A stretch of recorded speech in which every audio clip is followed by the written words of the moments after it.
Good evening, everyone. Well, Crew 11 returns to Earth. We still don't know who the medical emergency is for. Think Orbital raises a seed round. Orbital Robotics plans to build robot arms run by AI. What could possibly go wrong? The Pentagon plans to invest $1 billion in the L3 Harris rocket motor business, which should be interesting. SpaceX, meanwhile, swept another round of Space Force deals, commercial deals. And Japanese commercial firms, we find, are actually driving government policy these days. A commercial recoverable makes its first test flight in China. Watch out for them. A view of how space is becoming more and more an industrial economy.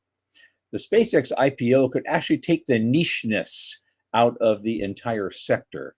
Axiom shows plans for their own private space station. Blackstone looks at investment perspectives for 2026. And the big topic tonight, the Q4 of 2025 Space IQ report, plus a special tribute to the late Scott Adams. From the news desk at the Center for Space Commerce and Finance, my name is Thomas Andrew Olson, and this is The Unknown Quantity.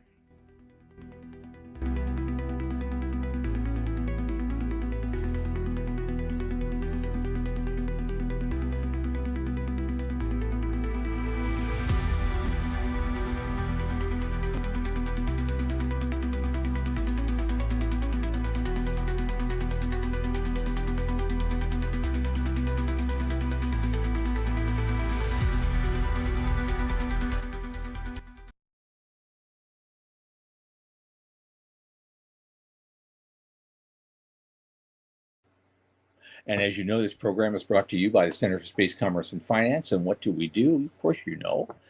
We champion and strengthen emerging space startups and space-adjacent enterprises worldwide through advisory, access, and advocacy.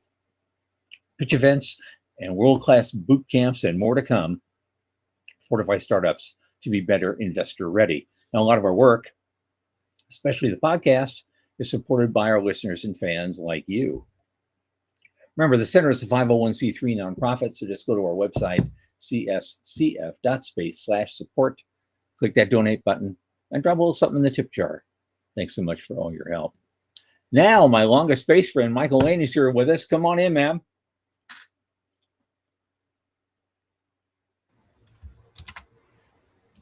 Hey, how's things? Hey, that halo is a little more over your head now. This is better.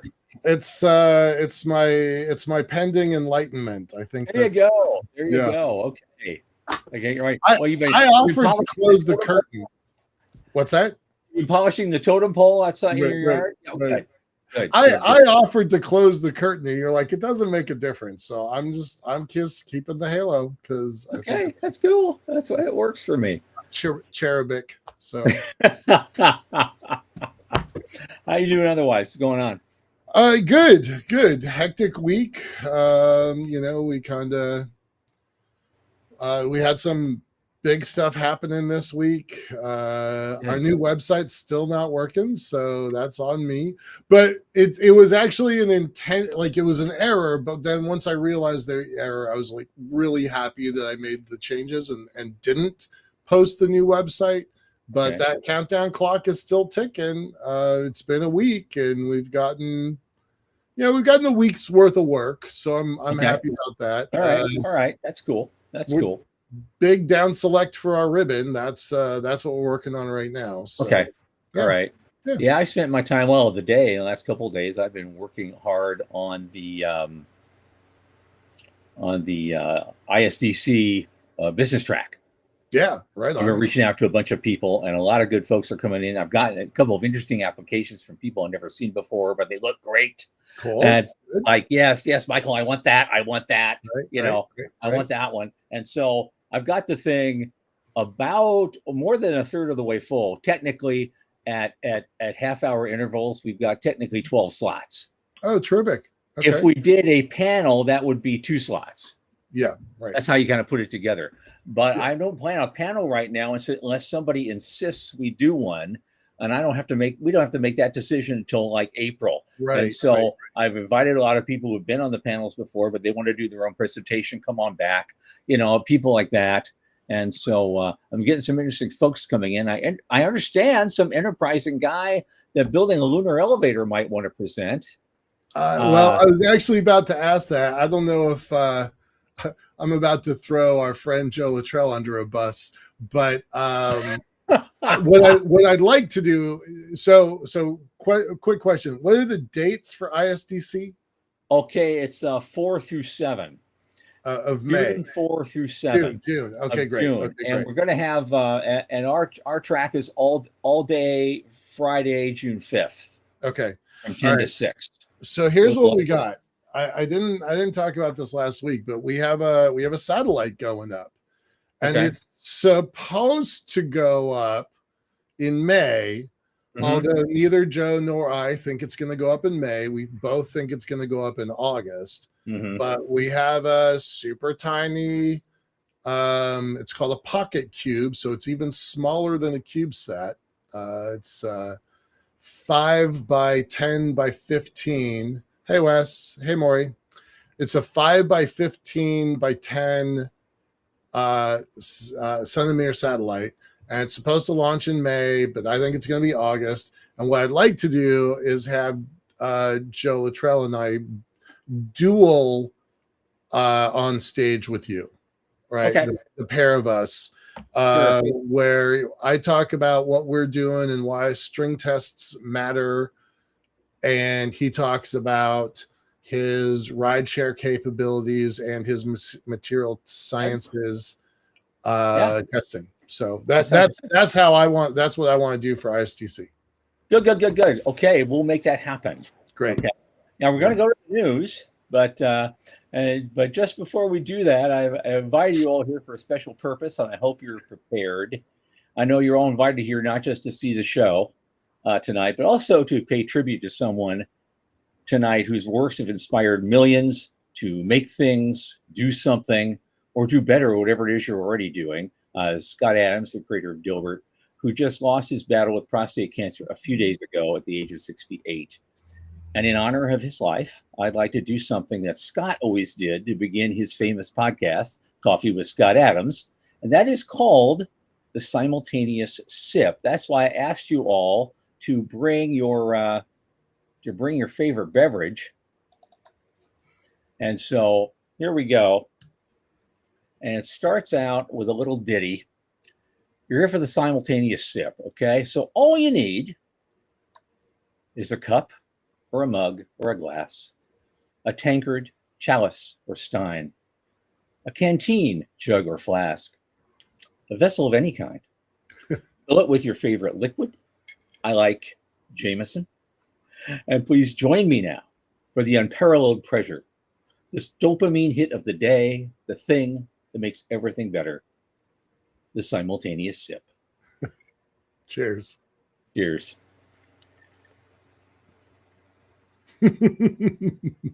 Oh, that is the good stuff. And as I said before the show, it's the first time I've actually had a drink on duty. And right? So yeah. We won't do that very often. No, that's 1 in 70. 1 in 70 shows. Yep. So I think we're okay. Yeah. That's it. I wanted to say that's the sip. Rest in peace, Scott. You did good. You have nothing to worry about. So let's jump into news, man. Here's what we got.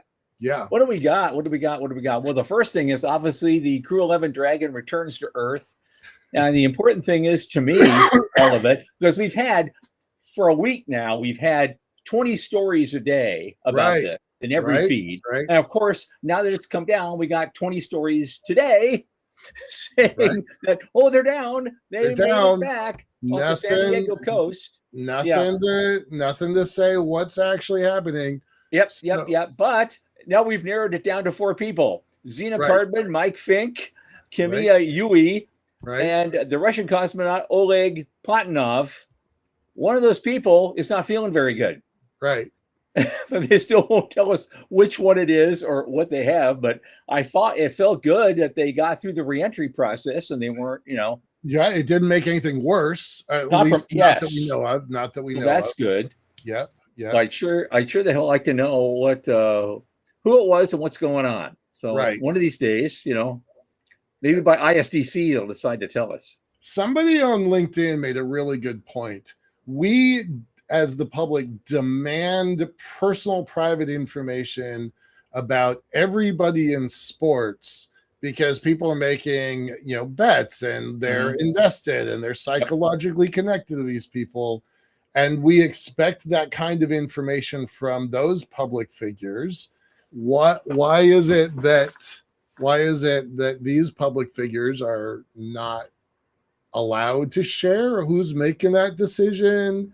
I respect privacy as a guy who's That's an interesting point. Yes, because I know Rich Pornell on one of the feeds the other day mentioned it's probably HIPAA.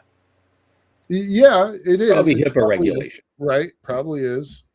That doesn't stop it if you're in the Super Bowl and a contender, people want to know if you sprained your ankle, right? They want to know that stuff. So, and they find out real quick. They do, right? So, and I would also make that argument since the ISS is not a medical facility technically, right? Does HIPAA apply? And and also the idea that, look, these guys are technically public employees doing a very dangerous job, and we, the tax-paying citizens who pay them to do this and take these risks, we all know what's going on. I think, but that's the Minority Report. We depend. It does not matter which president you're talking about. The public demands to know the status of the president, and we get those answers. I don't entirely feel like this privacy is completely justified. I also have some very snarky ideas because, what's the one thing that NASA would never admit is, did somebody have sex in space? They will not admit that. That's one of their taboo topics. And I got to tell you something. People have been having sex in space for quite a while now. Back to the days of the mirror, right? Especially the mirror. I won't mention any names, but there are people who know things, and you hear stories, and so there's stuff going on. Just like drinking. People have been drinking up there. They've been taking vodka up there to orbit for years. Vodka, cigarettes, and German pornography is what I heard. These are the Russian guys. Oh, okay. And I don't know what the thing is about German pornography. It has to be German, and I don't know I don't know who cigarettes are getting. Right. But, that's been happening for years. Yeah. So our resident MD is asking, do we know the cause of return for Crew 11? As I understand it, is a virus. Well, sir, Dr. Plata, you know more about this than we do then. So if you can cite your source, we would really like to know that. What kind of a virus, and where could they have picked it up in that, enclosed environment? Because if that guy is the only person who has it and no one else does, because the rest of the crew stayed up there. These 4 came down. A new crew's going up, very soon now, and they're not afraid that they're going to get this. Yeah. So I'd be, curious about that. Yeah. I'm confused by this, but at the end of the day, it's really nice to know that they can do a rescue if they need it.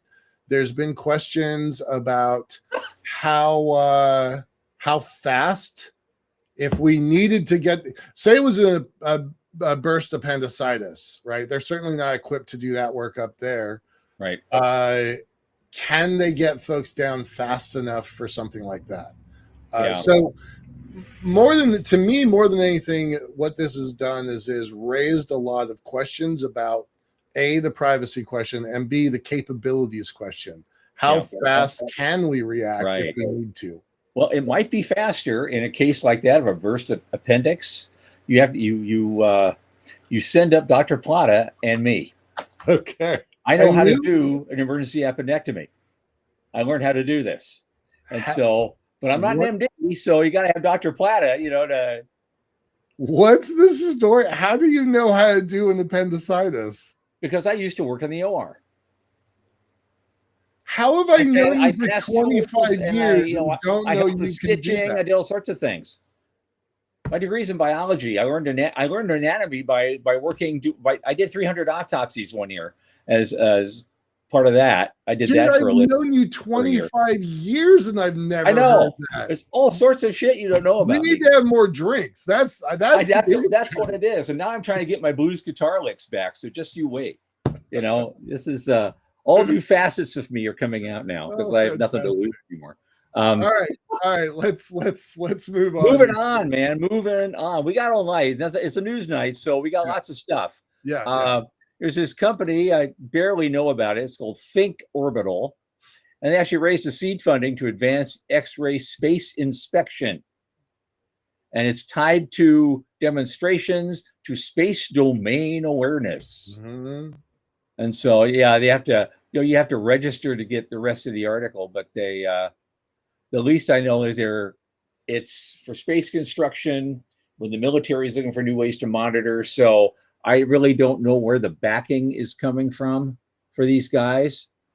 But I thought it was just interesting to note there is a new player up there now, and that I really haven't heard of. So again, it doesn't entirely surprise me. So I don't know anything about these folks at all. But Scout Aerospace out of Washington, D.C., they got some funding to go do visual inspections. And so it kind of does make sense to use the other technology of X-rays. So I'm going to think it's in something like that, but I don't know. Nope. Yep. Yeah. And here's something coming up. Here's something from your neck of the woods. Yep. I love Alan Boyle. I've had lots of conversations with him. I have too. He's a cool guy. But Orbital Robotics, which is in Puyallup, I got the pronunciation right. That's right. I used to live there. So they're building robotic arms that use AI. They've raised about $310,000 in funding so far. But they're working on it, but Aaron Borger said he's working on a stealthy space venture and an orbital rendezvous project for the Space Force, with a series of missions scheduled in the next year and a half. So, and they're also trying to get traction for something that would get the aging Hubble a boost. That's very cool. That would be wild. Absolutely. But these are a bunch of guys that are they're spin-off veterans of Blue Origin. Makes sense.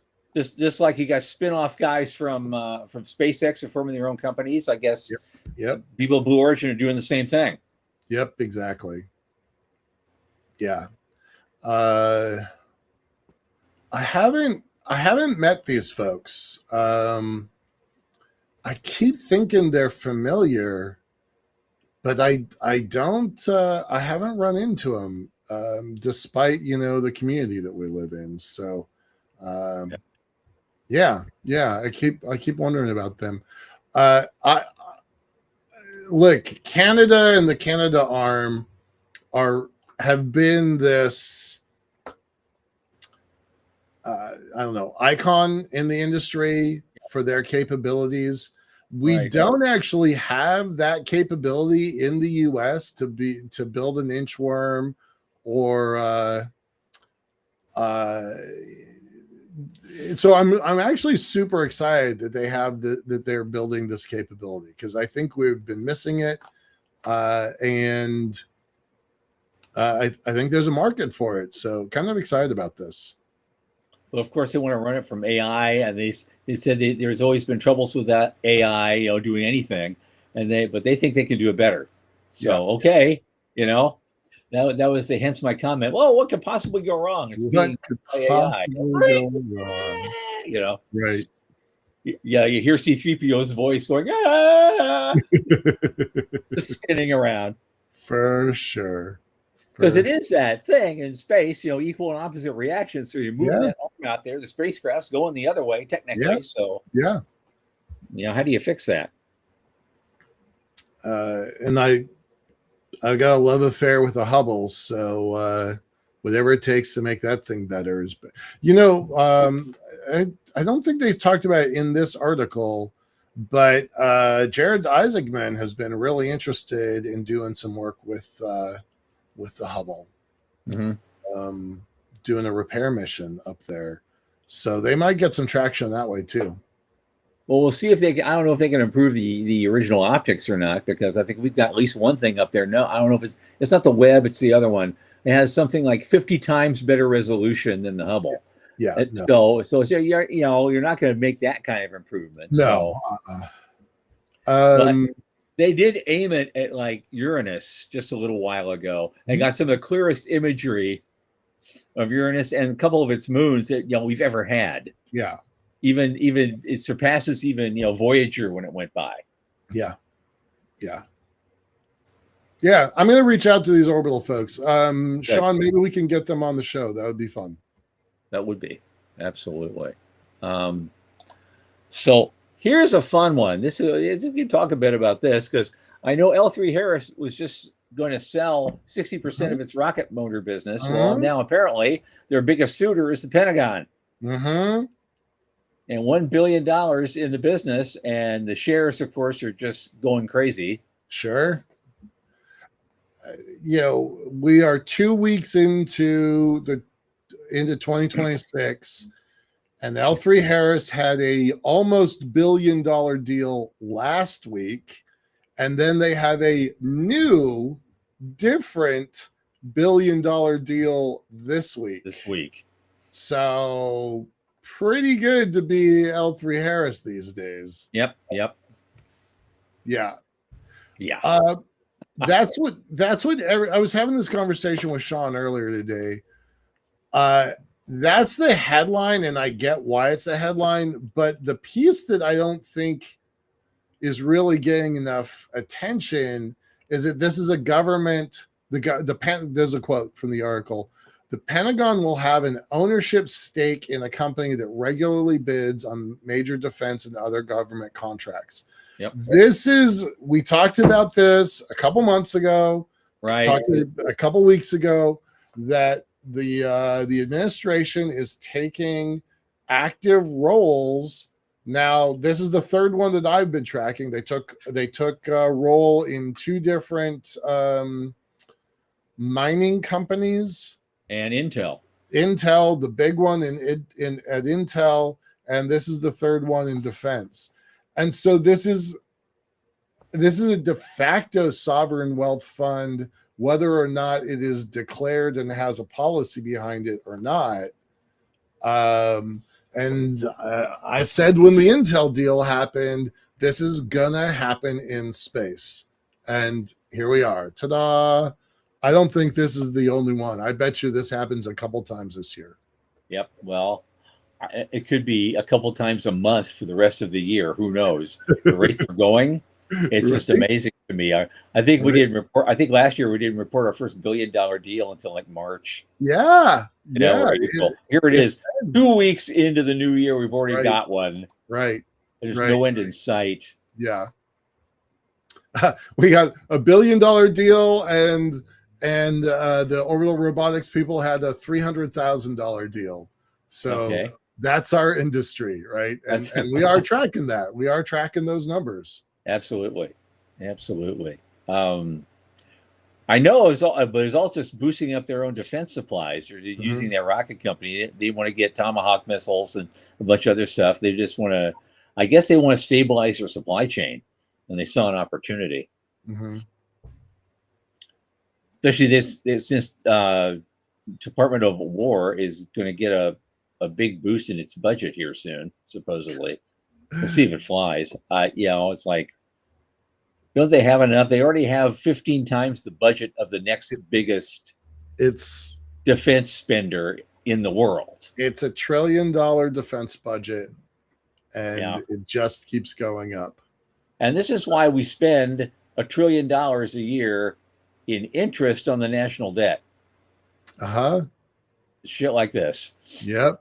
$38 trillion in debt, $240 billion last quarter in interest.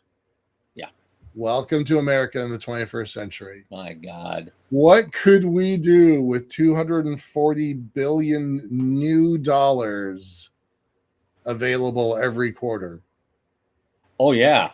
Oh, every yeah. quarter to wherever, right? You want to put it in education, you want to put it into medical science, you want to put it into space and the moon, you want to put it into better tractors. I mean, just Oh, look, 27 years ago, I wanted to do Colony Fund. right, That was only 50 billion right, maximum. right. Oh, that's pocket change now. Come on. Yeah, We should resurrect that. Yeah. Oh, God. Yeah. All right. Without belaboring the extra money going to the Pentagon, what else we got? Let's see if we can find a happy place. Sure. Well, SpaceX sweeps another round of Space Force's commercial-like launch orders. Yep. They just got $739 million to launch 9 missions for the Space Development Agency and the National Reconnaissance Office. So are we going to just simplify and say that's another $1 billion deal? Well, it's close. It's right? It's it's a rounding error at this point. So we're 2 weeks in and we have $3 billion deals in 2 weeks in, right?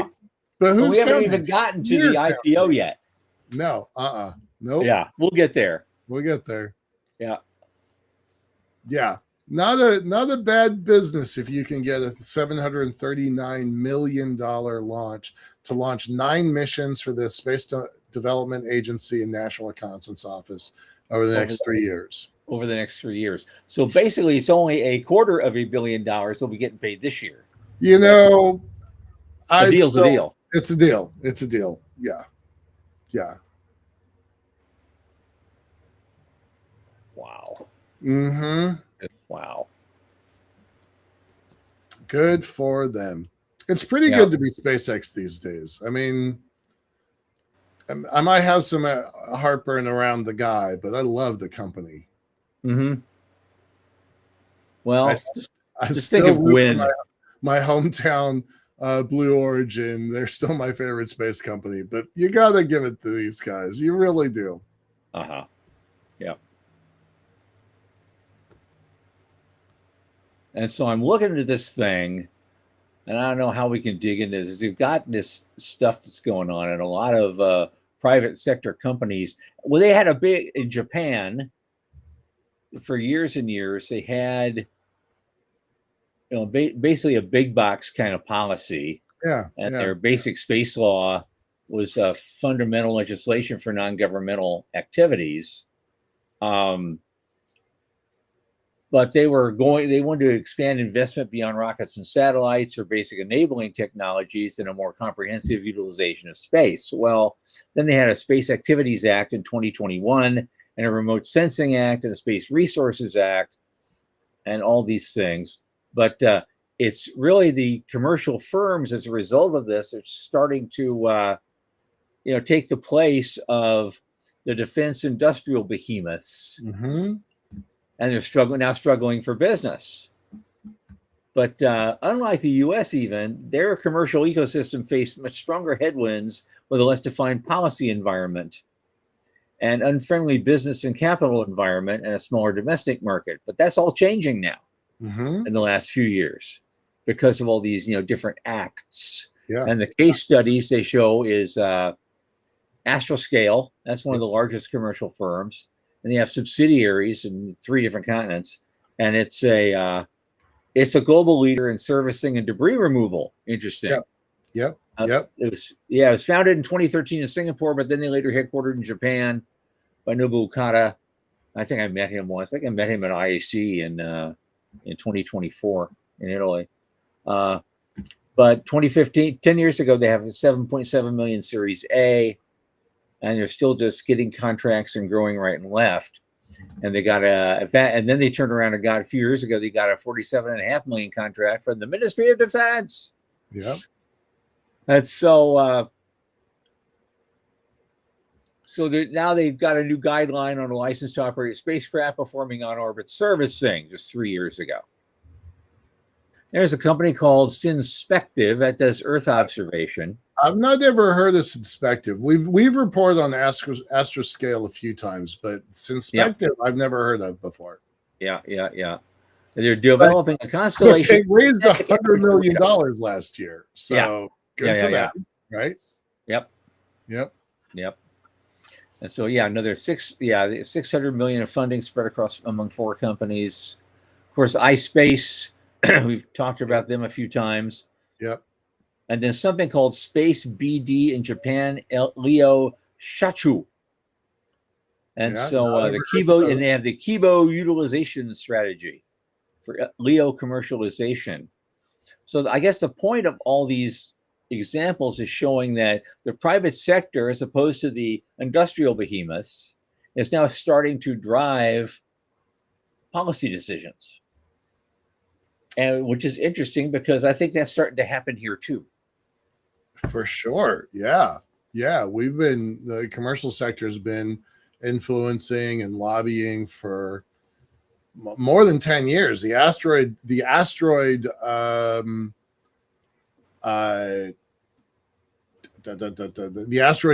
that both Wes and Kamisha talked about Monday.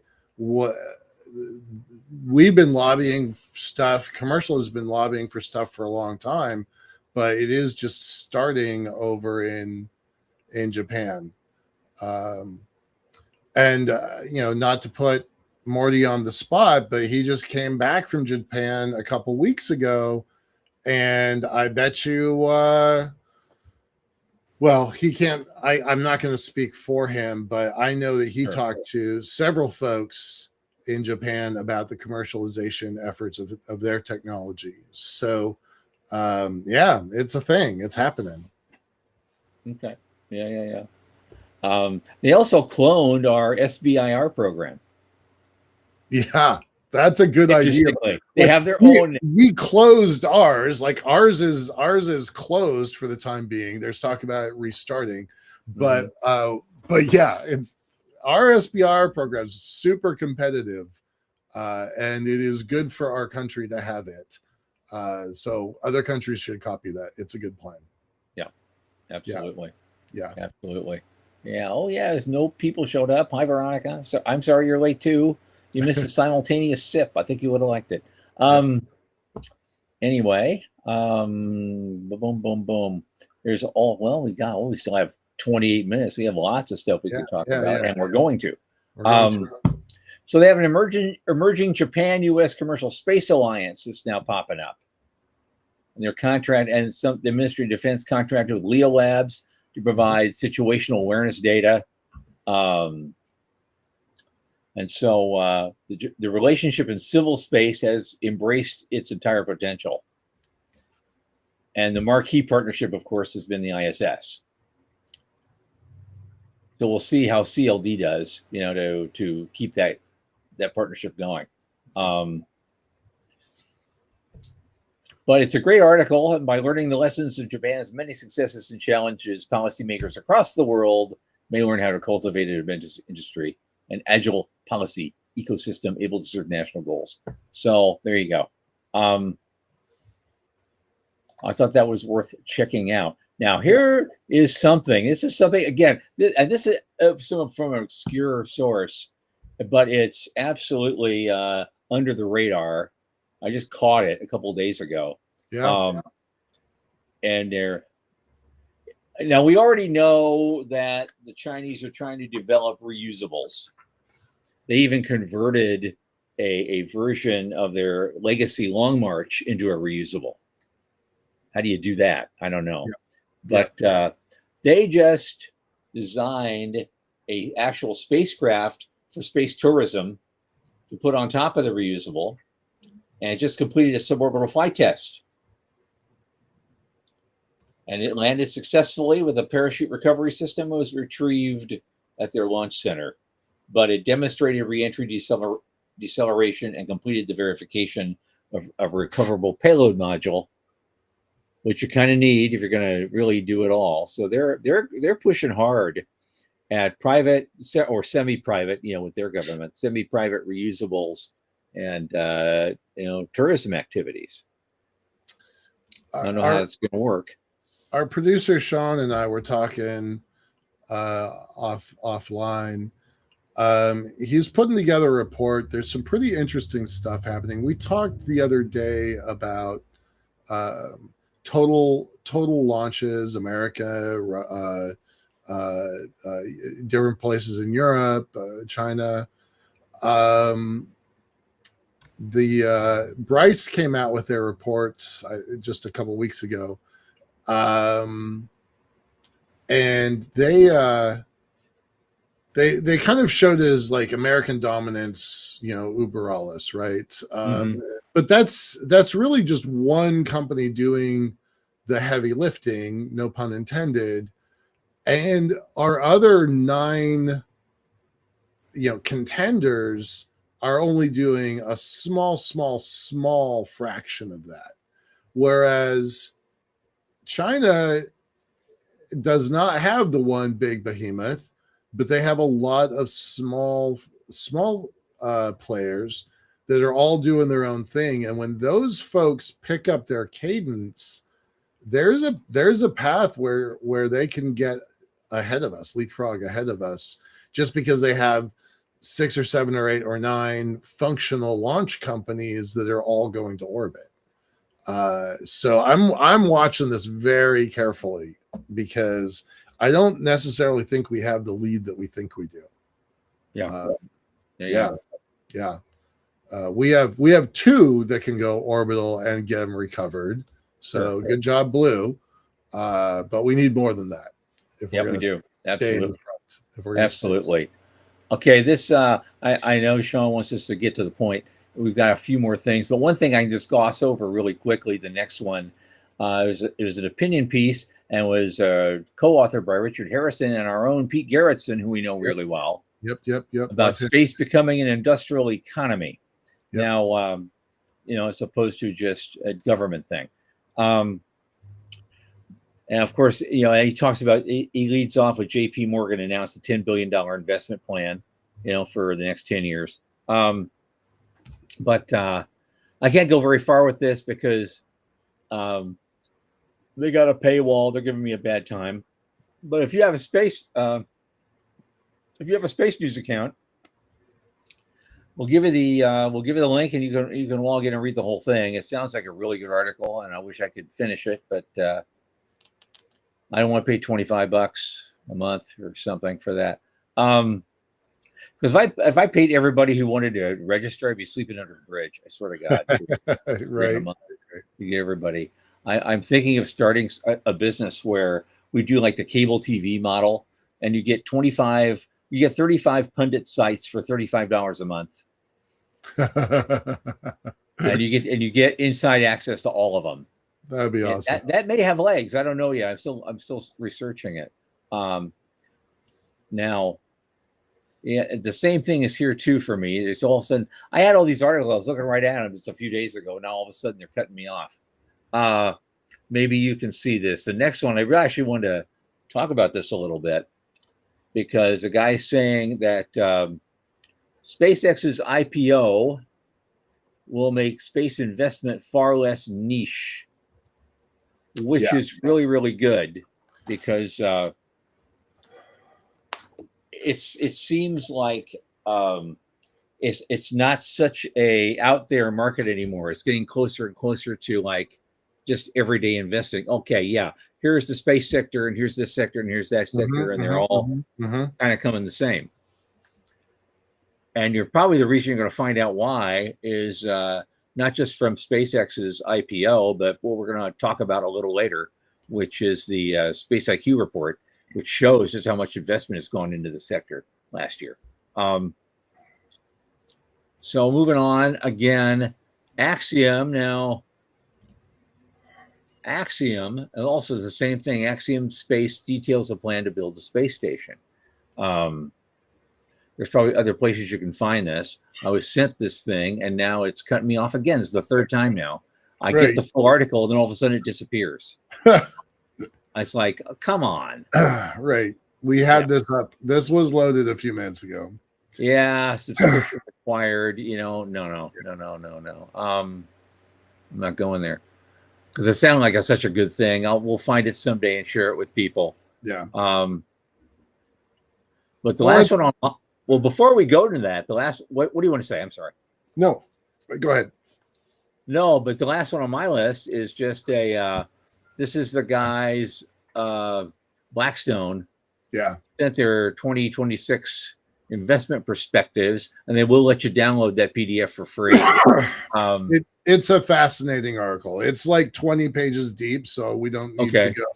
But there is so much in here. It's not about space, right? That's not what it is. This is who they are as an organization with $1 trillion under management. Mm-hmm. 13,000 real estate assets. So what they did is they basically took their view of America and built a report. Like, this is what we think is happening here. And it is a fascinating report. They're like, we're not in a bubble. Stop talking like it's a bubble for AI. Mm-hmm. We've only just scratched the surface. Now, keeping in mind, they have $1 trillion that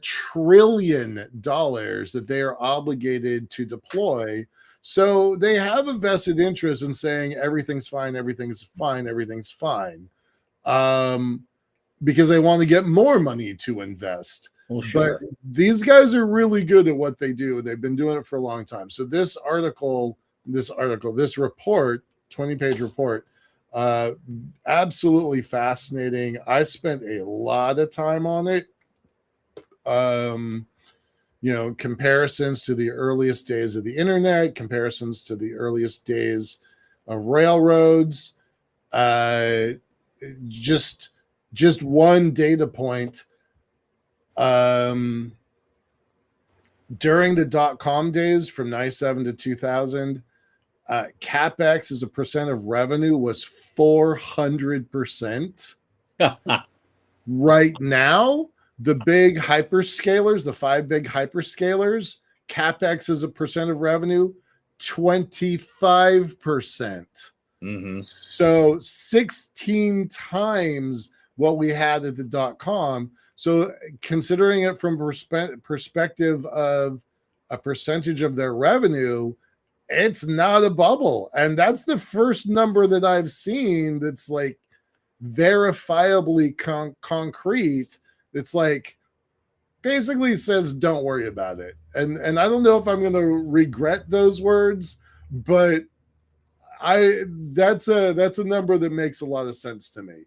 Yeah. Well, when you got $1 trillion on the line, as you said, that's, but their takeaway, but they didn't put the key takeaway out here. And so there's right now, like, as you say, AI is rewiring the landscape and driving a multi-year CapEx cycle in data centers, power chips, and connectivity, funded largely by cash flows and not debt, surprisingly.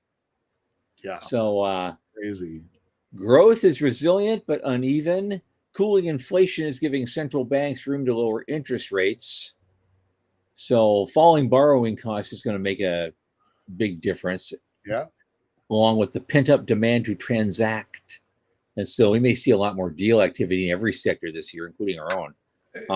One of the things that Blackstone, from their internal numbers, they're like, look, consumer price index, according to the government, is 2.7. Our internal numbers says it's only 2%. Right. That's 7 basis points. That 70 basis points. That makes a big difference, because if the real, actually in the world, interest inflation is that much lower, it gives you room to cut interest rates, and that makes deal flow happen, and that makes capital investment happen. I was pretty surprised by that. But again, bias. But if that keeps up, that's something huge for the current administration to crow about. Right. For the midterms. Yeah. I was pretty surprised by many things in this document. So yeah. And our sliver of space is only a tiny fraction of the US economy, but still, like, we live in that environment. So if this is shaky territory, then we're in really shaky territory. If this is in good territory, we're in good territory. So I was pretty impressed by this. Yeah. Okay, so I guess now we move on to the big deal of the day, the big topic of today. So this is an all news day. We finally got the 2025 fourth quarter Space IQ report by Space Capital. And again, it is just filled with a ton of incredible data that you just, your head starts spinning trying to absorb it all. Right. But let's take what we have left and try to unpack some of it. Yeah. It's fascinating. Where you want to start with it? Oh, that's I guess from the beginning. We do have a kind of a just before the executive summary. They have a little intro on some of the major things that they saw this last year. Mm-hmm. They said they tracked 17 billion invested across 135 rounds in Q4 alone, bringing the total to a record 55.3 billion. But I want to stop right there for just one sec. Okay.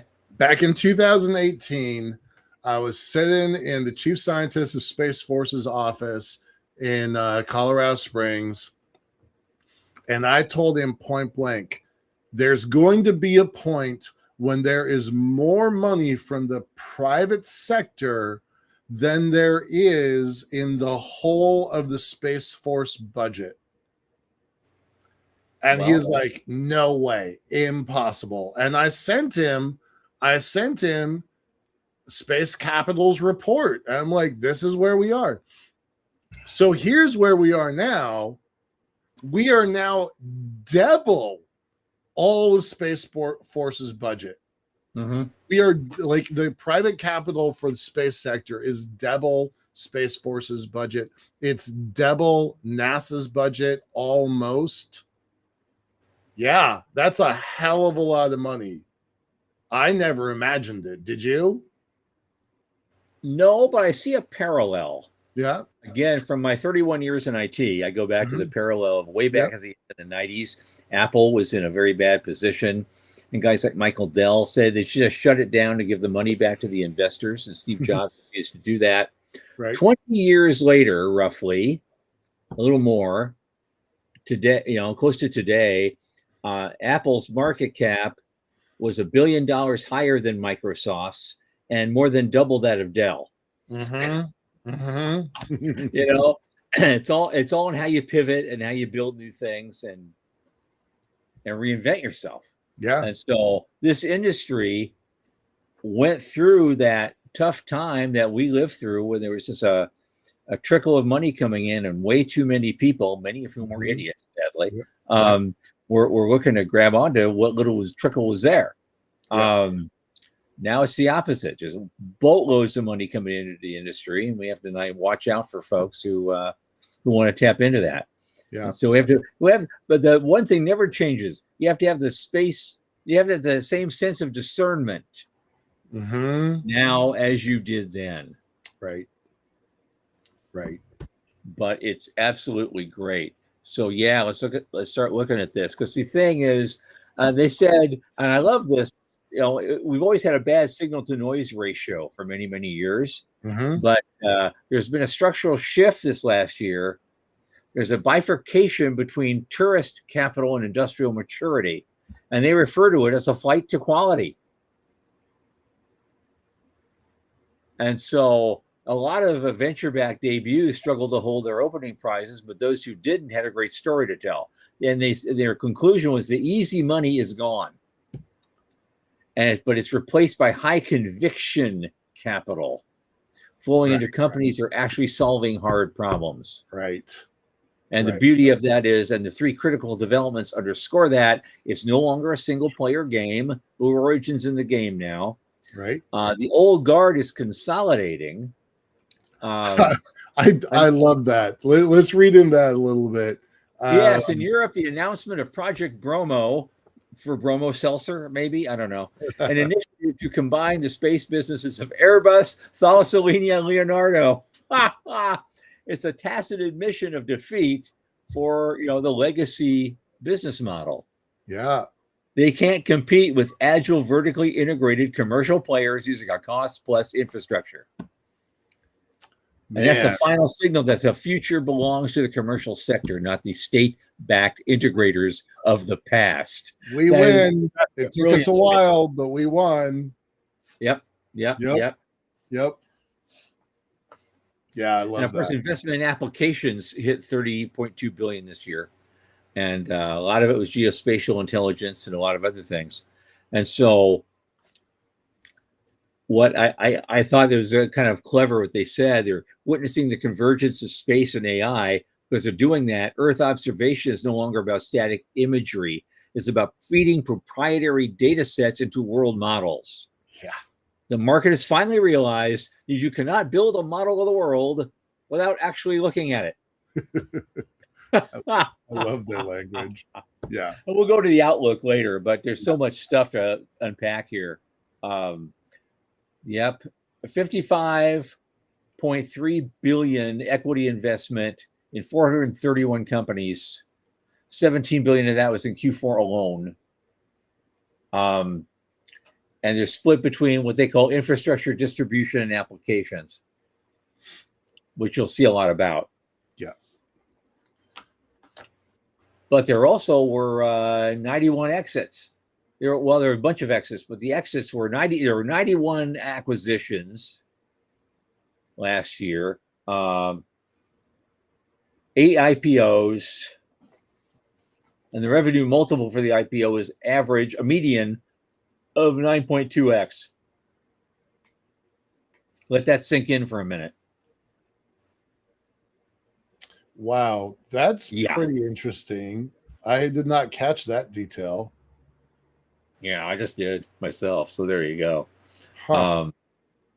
But the biggest winners in terms of value, market value, were of course SpaceX in infrastructure, Sandbox AQ, I've never heard of, from 5 in distribution, and of course in applications it was Waymo. I'm a little surprised to see Waymo in there. A little bit. They're the self-driving car guys, right? Yeah. I've always kind of thought that made Space Capital's numbers a little fluffy because they do include what I consider to be pretty far downstream, secondary and tertiary. SpaceX could not exist. Sorry, what am I saying? Uber could not exist without space assets. Waymo could not exist without space assets. Exactly. But it doesn't really seem like they are space businesses. So I feel like that's a little misleading, but I understand why they do it because again, couldn't exist without it.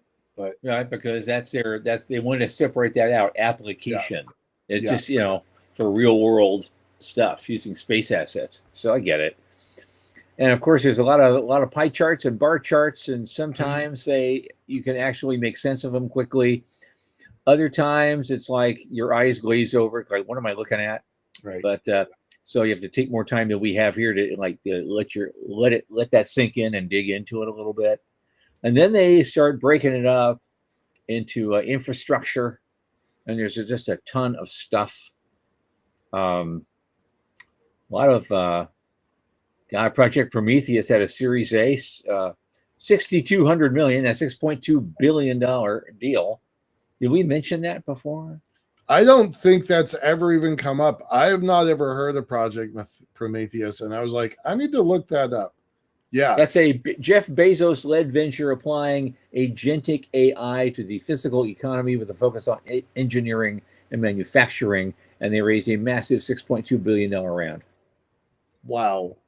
Yeah. Totally off the radar. Yeah. completely did not follow that at all. Yeah, Sean makes a point about it's a little imbalanced, because the infrastructure side, we've talked about spaceports and a lot of different topics around spaceports and infrastructure. It's not necessarily getting the amount of capital that those follow-on applications are getting, and I feel like that's going to become a problem. That's going to become a bottleneck. Yeah. I particularly am interested in this the emerging industries section, much smaller, but that's kind of where we live, right? The smaller companies that are starting to do some interesting stuff. Lone Star, our friends, Lone Star are on that list. They pulled in 7 million. Axiom. Yep. So that's kind of cool to see. Yeah. And look, Sean, on page 10, you got stations, lunar, logistics, and industrials. It might be the smallest chart in their in all of their charts, but we made the chart, so pretty happy about that. Yeah. We lunar stuff doesn't usually get on the chart at all, so I'm going to take the win. Absolutely. Yeah, absolutely. And then of course we again we get into applications, and we talked about Waymo, but there's always also the specialized hardware and software that utilizes data from space-based access. So you throw Uber in there, and as you said, and Waymo. But there's also these physical intelligence. We just talked about them. They got 600 million. That was the top deal this quarter. Quantum systems, I know them, but the rest of them I really don't know much about. Yeah, it's so wild. We would go to meetings and conferences, and we would know everybody in the room, right? And now, multi tens and $100 million companies were like, who is that? Well, you know what, though? I just saw this thing on applications in particular, is that Series C wins the day in 2025. Yeah. There were more deals in Series C than anything smaller. And so that just makes their point that this thing is becoming a mature industry. I'm gonna harken back to the Blackstone report. It used to take 3 to 7 years for a company to go public, and the average age of a company going public the last year was 14 years old. So they do need these giant Series C's, D's, LMNOPs, because they're not going public yet. Right. That makes total sense to me. Yeah. Well, we went through a dry spell. There was hardly any IPOs at all in any industry. Because they added all those extra regulations, and no one knew what to do about it. And I don't know if the regulatory environment is eased up a little bit that makes it worthwhile to do an IPO again, or they're doing the IPOs that are just so damn big you can afford to pay the regulatory tax. If SpaceX really does a $1.5 trillion IPO, that will be the vanguard. That'll tell people what they can do and what they can't. I'm hoping I don't have to wait till I'm a $1 trillion company before I IPO. Well, maybe that's what it is. You just told us all last week that you could do this for $350 million. Yep. But that wouldn't make us a $1 trillion company. That would make us a multi. I've got an article I'm pondering writing that says decacorn or nothing, which Like Okay. we have to be 10 unicorns in order to succeed. Wow. Right? I know, right? Like that's pretty daunting. Anyway, I don't need to get into that a lot of detail, but But that's why, on Monday we went into that so deep about the legal, aspects yeah, of you claiming a chunk of L1, right. Yeah, yeah, as the head terminus for the elevator. yeah, yeah. That will make us a unicorn, but it will not make us a decacorn. It will not make Yep. us $1 trillion in valuation. So Right. I yeah, get it. right on.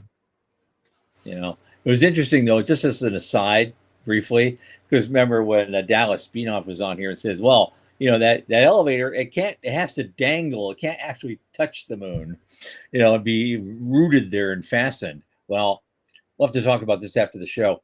I think I figured out a way around that. Okay, all right. It's gonna be. I think it's tricky, but I think it could work and be made mostly with lunar materials. So there you go. Cool.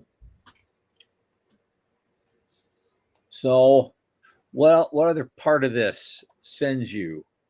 It's 6:00. Yeah. Oh, yeah, it is. And I just went to the next page. What is the You're next like, page? oh, let's keep going. The path to exit. Yes, sorry. We have the path to exit, and right. Sean is screaming. Sean's doing the silent scream. Right. And we could do a whole lot more with this, but it was a lovely news night, and the time actually went very, very, very fast. Yeah. So let me say this. I have my final. Yes. Our guest Monday is Dr. Ajay Kothari, who's back with us to presumably discuss cheaper alternatives to reach the moon, Mars in a shorter amount of time, and maybe make a little money while we're doing it. And so actually for this one, I mentioned that if anyone tonight within reach of my voice, or even after the fact, on Apple or Spotify, if you anyway have a direct line to Jared Isaacman, please send him an invite to this particular show, because I think he should hear this. I love As it. always, 8 p.m. Eastern, from the news desk at the Center for Space Commerce and Finance for Michael Lane and Sean Key, I remain Thomas Andrew Olson. Keep watching the skies.